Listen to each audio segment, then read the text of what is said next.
Hello friends, ఈరోజు మనం చైనాకు చెందిన సుమారు 1300 కోట్ల విలువైన ఫిఫ్త్ జనరేషన్ J-20 స్టీల్త్ యుద్ధ విమానం వెనుకున్న అసలు వాస్తవాలను తెలుసుకుందాం. అసలు టిబెట్లోని ఎత్తైన ఎయిర్ బేస్ల నుంచి టేకాఫ్ అయిన వెంటనే ఈ జెట్ల పనితీరు ఎందుకు తగ్గిపోతుంది? చైనా ప్రపంచానికి చూపిస్తున్న J-20 యొక్క అసలు బలం ఏమిటి? బలహీనతలు ఏమిటి? ముఖ్యంగా భారత వైమానిక దళం ఈ జెట్ పరిమితులను చాలా కాలం క్రితమే ఎలా గుర్తించింది? అంతేకాదు, ఒకవైపు చైనా తన J-20ను ప్రపంచంలోనే అత్యాధునిక స్టీల్త్ యుద్ధ విమానమని ప్రచారం చేస్తుంది. కానీ భారత రాఫెల్లోని అత్యాధునిక స్పెక్ట్రా ఎలక్ట్రానిక్ వార్ఫేర్ సిస్టమ్ గురించి తెలియగానే చైనా వైమానిక దళ కమాండర్లకు ఎందుకు నిద్ర పట్టడం లేదు? అంతలా ఈ వ్యవస్థలో ఏముంది? సో ఫ్రెండ్స్, ఈరోజు చైనా ప్రపంచానికి పూర్తిగా చూపించని J-20 సామర్థ్యాలు, పరిమితులు, వాటి వెనుక ఉన్న వాస్తవాలను గురించి తెలుసుకుందాం. కాబట్టి ఈ వీడియోని ఎక్కడా స్కిప్ చేయకుండా చివరి వరకు చూడండి. ఫ్రెండ్స్, ఒకవైపు వాస్తవ యుద్ధ అనుభవం చాలా పరిమితంగా ఉన్న చైనా పైలట్లు మరోవైపు హిమాలయాల్లాంటి కఠిన పరిస్థితుల్లో నిరంతరం శిక్షణ పొందుతూ ఎల్లప్పుడూ అప్రమత్తంగా విధులు నిర్వర్తించే భారత వైమానిక దళవీరులు. సో అలాంటి పరిస్థితుల్లో గాలిలో భారత సుకోయి 30 MKI చైనా J-20 ఎదురెదురుగా వస్తే అసలు ఎవరి సామర్థ్యం పైచేయి సాధిస్తుంది? ఈ పోరులో చైనా ఆత్మవిశ్వాసానికి ఎంత పెద్ద సవాలు ఎదురవుతుందో ఇప్పుడు డీటెయిల్డ్గా తెలుసుకుందాం. ఫ్రెండ్స్, ఇటీవల వచ్చిన శాటిలైట్ చిత్రాలు ప్రపంచ డిఫెన్స్ నిపుణులను దిగ్భ్రాంతికి గురిచేశాయి. ఎందుకంటే జూలై 2026 నాటికి హై రిజల్యూషన్ శాటిలైట్ చిత్రాల ప్రకారం చైనా తన అత్యంత advanced fifth generation stealth fighter జెట్లు అయిన చెంగుడు J-20లను LAC అంటే లైన్ ఆఫ్ యాక్చువల్ కంట్రోల్కి అత్యంత సమీపంలో మోహరించినట్లు స్పష్టంగా కనిపిస్తుంది. షింజియాంగ్లోని హోటాన్ ఎయిర్ బేస్లో 8, టిబెట్లోని దమ్జంగ్ ఎయిర్ బేస్లో 4 J-20 జెట్లు కనిపించాయి. అయితే హోటాన్ ఎయిర్ బేస్ భారత్కు చెందిన దౌలత్ బేగ్ ఓల్దీ నుండి కేవలం 245 కిలోమీటర్లు, లేహ్ నుండి 375 కిలోమీటర్ల దూరంలో ఉంది. అలాగే దమ్జంగ్ ఎయిర్ బేస్ అరుణాచల్ ప్రదేశ్లోని తవాంగ్ నుండి దాదాపు 344 కిలోమీటర్ల దూరంలో ఉంది. ఇది సాధారణ విన్యాసం కాదు. భారత సరిహద్దులో ఇప్పటి వరకు చైనా చేసిన అత్యంత భారీ J-20 మోహరింపు ఇది. కానీ చైనా తన అత్యంత ఖరీదైన సీక్రెట్ ఫైటర్ జెట్లను LACకి ఇంత దగ్గరగా ఎందుకు తీసుకురావాల్సి వచ్చింది? చైనీస్ వైమానిక దళం ఏదైనా పెద్ద ఆపరేషన్కు సిద్ధమవుతోందా, లేక ఇది కేవలం సైకలాజికల్ వార్ఫేరా? సో దీనికి సమాధానం అంత సులభం కాదు. ఎందుకంటే ఇది 1962 సంవత్సరం నాటి భారత్ కాదని బీజింగ్లో వ్యూహకర్తలకు బాగా తెలుసు. నేటి భారత రక్షణ మౌలిక సదుపాయాలు, సరిహద్దు సిద్ధత, వ్యూహాత్మక నిర్ణయాల విషయంలో గతంలో పోలిస్తే ఎంతో బలంగా నిలిచింది. మరి ముఖ్యంగా గత దశాబ్ద కాలంలో భారత సరిహద్దు ఇన్ఫ్రాస్ట్రక్చర్లో జరిగిన అభివృద్ధి చైనా నిద్రను దూరం చేసింది. న్యోమాలోని అడ్వాన్స్డ్ ల్యాండింగ్ గ్రౌండ్స్ అప్గ్రేడేషన్ కావచ్చు, లేదా సేలా టన్నెల్ వంటి ప్రాజెక్టులు కావచ్చు. ఇవి భారత సైన్యానికి అన్ని రకాల వాతావరణాల్లో కనెక్టివిటీని ఇస్తున్నాయి. సో ఈ భయంతోనే చైనా తన J-20 మైటీ డ్రాగన్ భయాన్ని చూపించాలనుకుంటుంది. కానీ చైనా ప్రచార సాధనాలు చెప్తున్నట్లు J-20 అంత శక్తివంతమైనదా అనే విషయానికి వస్తే ఫ్రెండ్స్, కాగితాలపై చూస్తే J-20 అనేది చైనా యొక్క మొదటి స్వదేశీ fifth generation stealth multi role fighter. 2011 సంవత్సరంలో ఇది మొదటిసారి ఎగిరింది. 2017 సంవత్సరంలో చైనీస్ ఎయిర్ ఫోర్స్లో చేరింది. ప్రస్తుతం చైనా వద్ద 300 కంటే ఎక్కువ J-20లు ఉన్నాయని అంచనా. చైనా దావాల ప్రకారం దీనిలో ఇంటర్నల్ వెపన్ బే, యాంగులర్ షేప్, ప్రత్యేక రాడార్ అబ్జార్బింగ్ కోటింగ్ ఉన్నాయి. ఇవి దీనిని రాడార్ కంటపడకుండా కాపాడతాయి. దీని పొడవు 21 మీటర్ల కంటే ఎక్కువ. గరిష్ట టేకాఫ్ బరువు 37,000 కిలోగ్రాములు. దీనిలో AESA రేడార్ మరియు 200 కిలోమీటర్ల కంటే ఎక్కువ పరిధి కలిగిన PL-15 ఎయిర్ టు ఎయిర్ మిసైళ్లు ఉన్నాయని చెప్తారు. కానీ ఈ లెక్కలు అన్నీ నిజమైన యుద్ధ పరిస్థితుల్లో కూడా పనిచేస్తాయా? మీరు విన్నది నిజమే. లడఖ్, టిబెట్ వంటి ఎత్తైన ప్రాంతాల్లో చైనాకు చెందిన ఈ విమానం తన సగం శక్తిని ఎందుకు కోల్పోతుందో ఎప్పుడైనా ఆలోచించారా? అయితే దీనికి కారణం కేవలం సాంకేతికత కాదు, భౌగోళిక పరిస్థితులు, భౌతిక శాస్త్ర సూత్రాలు కూడా కీలక పాత్ర పోషిస్తాయి. అందుకే వీటిని ఏ దేశము కూడా మార్చలేదు. దీనిని మిలిటరీ భాషలో హై ఆల్టిట్యూడ్ పెనాల్టీ అని అంటారు. ఇదే భారత్కు పెద్ద బలాన్ని ఇస్తుంది. ఫ్రెండ్స్, మనందరికీ తెలుసు, టిబెట్ పీఠభూమిని ప్రపంచ కప్పు అని పిలుస్తారు. ఇక్కడ ఉన్న హోటాన్ దమ్జంగ్, నగారి గున్సా వంటి చైనా ఎయిర్ బేస్లు సగటున 10,000 నుండి 14,000 అడుగుల ఎత్తులో ఉన్నాయి. అంత ఎత్తులో గాలి చాలా పల్చగా ఉంటుంది. ఆక్సిజన్ స్థాయిలు తక్కువగా ఉంటాయి మరియు ఎయిర్ డెన్సిటీ తగ్గిపోతుంది. కానీ ఫైటర్ జెట్ ఇంజిన్ పనిచేయడానికి, థ్రస్ట్ ఉత్పత్తి చేయడానికి భారీ పరిమాణంలో ఆక్సిజన్ అవసరం. అయితే ఇలాంటి పరిస్థితిలో గాలిలో ఆక్సిజన్ లేనప్పుడు జెట్ ఇంజిన్ తన పూర్తి సామర్థ్యంతో పనిచేయలేదు. అందుకే ఫలితంగా 37,000 కిలోగ్రాముల బరువున్న J-20 వంటి విమానం టిబెట్ యొక్క పల్చటి గాలిలో పూర్తి ఆయుధాలు మరియు ఫ్యూయల్ ట్యాంకుతో టేకాఫ్ అవ్వలేదు. ఒకవేళ ఆయుధాలను నింపితే ఇంజిన్ దానిని రన్వే నుండి పైకి లేపలేదు. అందుకే చైనీస్ ఎయిర్ ఫోర్స్ బలవంతంగా J-20 ఫ్యూయల్ తగ్గించాల్సి వస్తుంది లేదా ఆయుధాల బరువు తగ్గించాల్సి వస్తుంది. అంటే చైనా ఫైటర్ జెట్ ఆకాశంలోకి వచ్చినప్పుడు అది తన సగం బలంతో మాత్రమే పనిచేస్తుంది. దాని వద్ద ఎక్కువసేపు గాలిలో ఉండడానికి ఇంధనం ఉండదు. శత్రువుపై దాడి చేయడానికి ఎక్కువ మిస్సైళ్లు ఉండవు. సో ఇప్పుడు కాయిన్ యొక్క రెండో వైపు చూస్తే మీకు భారతదేశం యొక్క మాస్టర్ స్ట్రోక్ ఏమిటో క్లియర్గా అర్థమవుతుంది. ఫ్రెండ్స్, భారత్కు చెందిన ప్రధాన ఎయిర్ బేస్లైన తేజ్పూర్, హాషిమారా, బరేలీ, అంబాలా మైదాన ప్రాంతాల్లో ఉన్నాయి. ఇవి దాదాపు సీ లెవెల్ లోపే ఉన్నాయి.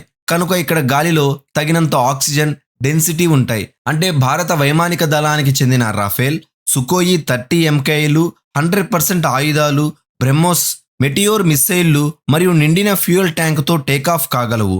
ఈ భారతీయ జెట్లు లడక్ లేదా అరుణాచల్ ఎత్తులకు చేరుకున్నప్పుడు వాటి వద్ద పూర్తి ఇంధనం, ఆయుధాలు ఉంటాయి. కాబట్టి ఇది మన భారతదేశానికి ఎంతో అద్భుతమైన విషయం అని చెప్పవచ్చు.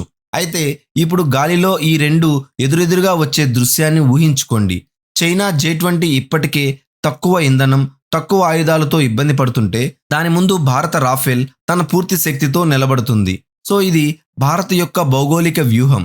దీని నుండి బయటపడడానికి చైనా ఇంజనీర్ల వద్ద ఎలాంటి పరిష్కారం లేదు. చైనా J-20లో రష్యాకు చెందిన AL-31 ఇంజన్లను వాడి చూసింది. ఇప్పుడు స్వదేశీ WS-15 ఇంజన్లను వాడుతోంది. కానీ ఏ ఇంజిన్ కూడా ప్రకృతి సృష్టించిన ఈ హై ఆల్టిట్యూడ్ సూత్రాన్ని మార్చలేదు. అయితే ఇదంతా కేవలం భౌగోళిక అంశం మాత్రమే కాదు, ఎందుకంటే అసలు ఆట సాంకేతికతలో ఉంది. ఫ్రెండ్స్, చైనా కాపీ పేస్ట్ చేసి సాంకేతికతను తయారు చేస్తే భారత్ ప్రపంచంలోనే అత్యుత్తమ ఎయిర్ డిఫెన్స్ మార్కెట్ నుండి ఎంచుకొని సాంకేతికతను పొందింది.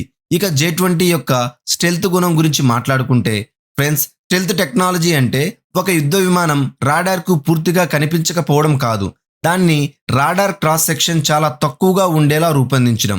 దీంతో శత్రు రాడార్కు ఈ విమానాన్ని గుర్తించడం కష్టమవుతుంది లేదా చాలా తక్కువ దూరంలో మాత్రమే గుర్తించగలుగుతుంది. అయితే ప్రపంచవ్యాప్తంగా కొంతమంది ఏవియేషన్ విశ్లేషకులు చైనా J-20 స్టెల్త్ సామర్థ్యంపై కొన్ని ప్రశ్నలు లేవనెత్తుతున్నారు. అందుకు ప్రధాన కారణాల్లో ఒకటి దాని ముందు భాగంలో ఉన్న కెనార్డ్స్. ఇవి విమానం నియంత్రణకు, చురుకుదనానికి ఉపయోగపడే చిన్న రెక్కలు. అయితే అవి కదిలే సమయంలో కొన్ని కోణాల్లో రాడార్ తరంగాలను ఎక్కువగా ప్రతిఫలించే అవకాశం ఉందని కొందరు నిపుణులు అభిప్రాయపడుతున్నారు. అందుకే అమెరికా F-22 రాప్టర్ లేదా F-35 లైట్నింగ్ II వంటి స్టెల్త్ ఫైటర్ జెట్లలో కెనార్డ్స్ను ఉపయోగించలేదు. దీంతో పాటుగా J-20 ఇంజన్ల నుంచి వెలువడే హీట్ సిగ్నేచర్ కూడా చర్చనీయాంశంగా మారింది. ఎందుకంటే ఇన్ఫ్రారెడ్ సెర్చ్ అండ్ ట్రాక్ వంటి ఆధునిక సెన్సార్లు ఎక్కువ వేడి విడుదల చేసే లక్ష్యాలను దూరం నుంచే గుర్తించే అవకాశం ఉంటుంది. అయితే ఇది కూడా విమానం ప్రయాణించే ఎత్తు, వేగం, వాతావరణ పరిస్థితులు వంటి అనేక అంశాలపై ఆధారపడి ఉంటుంది. సో సరిగ్గా ఇక్కడే భారత వైమానిక దళంలో ఉన్న డాసో రాఫెల్ ప్రత్యేకత కనిపిస్తుంది. ఎందుకంటే డాసో రాఫెల్ 4.5 జనరేషన్ ఫైటర్ జెట్ అయినప్పటికీ ఇందులో అమర్చిన అత్యాధునిక స్పెక్ట్రా ఎలక్ట్రానిక్ వార్ఫేర్ సిస్టమ్ దీనికి అసాధారణమైన రక్షణ సామర్థ్యాన్ని అందిస్తుంది. అవును, స్పెక్ట్రా అంటే కేవలం రాడార్ జామర్ మాత్రమే కాదు, ఇది శత్రు రాడార్ నుంచి వచ్చే రేడియో తరంగాలను వెంటనే గుర్తించి వాటిని విశ్లేషించి తగిన ఎలక్ట్రానిక్స్ ప్రతిస్పందన ఇస్తుంది. ఇది శత్రువు రాడార్ సిస్టంతో ఆడుకునే ఒక అడ్వాన్స్డ్ టెక్నాలజీ. J-20 రాడార్ రాఫెల్ను వెతకడానికి రేడియో తరంగాలను పంపినప్పుడు ఆ స్పెక్ట్రా ఆ తరంగాలను గ్రహించి విశ్లేషించి నకిలీ తరంగాలను తిప్పి పంపుతుంది. ఇది J-20 సిస్టమ్ను పూర్తిగా గందరగోళానికి గురిచేస్తుంది. J-20 పైలట్కు తన స్క్రీన్పై ఒక రాఫెల్కు బదులుగా 10 రాఫెల్లు కనిపిస్తాయి లేదా రాడార్ స్క్రీన్ పూర్తిగా బ్లాంక్ అవుతుంది. దీనిని యాక్టివ్ క్యాన్సిలేషన్ అని అంటారు. సో ఒకసారి మీరే ఆలోచించండి, అసలైన రాఫెల్ ఎక్కడ ఉందో తెలియనప్పుడు ఆ చైనీస్ పైలట్ పరిస్థితి ఏమిటి? సో ఫ్రెండ్స్, స్టెల్త్ వల్ల ఉపయోగం ఎప్పుడు ఉంటుందంటే మీరు శత్రువుని ముందుగానే చూసి మొదటి షాట్ కొట్టినప్పుడు. కానీ స్పెక్ట్రా ఈ నియమాన్నే మార్చేసింది. రాఫెల్ J-20ని గుడ్డిగా మార్చేసింది. కాబట్టి J-20 గుడ్డిగా మారినప్పుడు రాఫెల్ తన అత్యంత శక్తివంతమైన ఆయుధం మెటియోర్ మిసైల్స్ను ఉపయోగించి క్షణాల్లో J-20ని నాశనం చేస్తుంది. ఇక మెటియోర్ మిసైల్ గురించి తెలియపోతే ఒకసారి జాగ్రత్తగా వినండి. ఫ్రెండ్స్, మెటియోర్ మిసైల్ మీరు అనుకున్నట్టు సాధారణ బియాండ్ విజువల్ రేంజ్ మిసైల్ కాదు. ఇందులో ఉన్న ర్యామ్జెట్ ప్రొపల్షన్ సిస్టమ్ దీని ఇతర మిసైళ్ల కంటే ప్రత్యేకంగా నిలబెడుతుంది. సాధారణంగా చాలా మిసైళ్లు ప్రయోగించిన కొంతసేపటికే వేగాన్ని క్రమంగా కోల్పోతాయి. కానీ మెటియోర్ మాత్రం లక్ష్యానికి చేరువయ్యే వరకు తన ఇంజన్తో వేగాన్ని కొనసాగిస్తూ చివరి దశలో కూడా అత్యంత వేగంగా దాడి చేస్తుంది. అందుకే దీని నో ఎస్కేప్ జోన్ చాలా పెద్దది. ఒకసారి ప్రత్యర్థి విమానం మెటియోర్ లక్ష్యంగా మారితే తప్పించుకునే అవకాశాలు గణనీయంగా తగ్గిపోతాయి. కానీ భారత్ కేవలం రాఫెల్ పైనే ఆధారపడి ఉందా అని అనుకుంటున్నారా? ఖచ్చితంగా లేదు. ఎందుకంటే భారత వైమానిక దళానికి వెన్నెముక వంటిది సుఖోయి 30 MKI. భారత్ వద్ద 250 కంటే ఎక్కువ సుఖోయి ఫైటర్ జెట్లు ఉన్నాయి. సుఖోయి పరిమాణం చాలా పెద్దదని, అది రాడార్పై సులభంగా కనిపిస్తుందని చైనా ప్రచారం చేస్తుంది. కానీ సుఖోయి దాక్కుని దాడి చేసే విమానం కాదు, ఛాతి విరిచి మైదానంలోకి దిగే యోధుడు అని వారు మర్చిపోతున్నారు. సుఖోయి 30 MKI యొక్క అతిపెద్ద ప్రత్యేకత దాని థ్రస్ట్ వెక్టోరింగ్ కంట్రోల్. అంటే దీని ఇంజిన్ నాజిల్స్ గాలిలో ఏ దిశలోనైనా తిరగలవు. క్లోజ్ కాంబాట్ లేదా డాగ్ ఫైట్ లో సుఖోయి చేయగల విన్యాసాలు J-20 యొక్క బరువైన ఫ్రేమ్కు సాధ్యం కావు. అంతేకాదు, ప్రస్తుతం భారత్ తన సుఖోయి విమానాలను సూపర్ 30 ప్రోగ్రాం కింద అప్గ్రేడ్ చేస్తుంది. ఇందులో స్వదేశీ Uttam AESA radar, advanced avionics, కొత్త జనరేషన్ ఎలక్ట్రానిక్ వార్ఫేర్ సిస్టంలు అమర్చుతున్నారు. అంతేకాకుండా సుఖోయి తనతో పాటు BrahMos super sonic cruise missiles కూడా తీసుకెళ్లగలదు. కాబట్టి ఒకవేళ యుద్ధ పరిస్థితి వస్తే రాఫెల్ తన శక్తివంతమైన సెన్సార్లతో J-20ని ట్రాక్ చేసి డేటా లింక్ ద్వారా ఆ సమాచారాన్ని వెనుక ఉన్న సుఖోయికి పంపుతుంది. సుఖోయి తన రాడార్ను ఆన్ చేయకుండానే ఆ డేటాను ఉపయోగించి క్షిపణులను ప్రయోగిస్తుంది. ఇది భారత్ యొక్క నెట్వర్క్ సెంట్రిక్ వార్ఫేర్. దీనిని దాటడం చైనా వల్ల కాదు. అయితే ఆకాశంలో జరిగే ఈ పోరులో భారత్ యొక్క అతిపెద్ద ట్రంప్ కార్డ్ నేలపైనే ఉంది.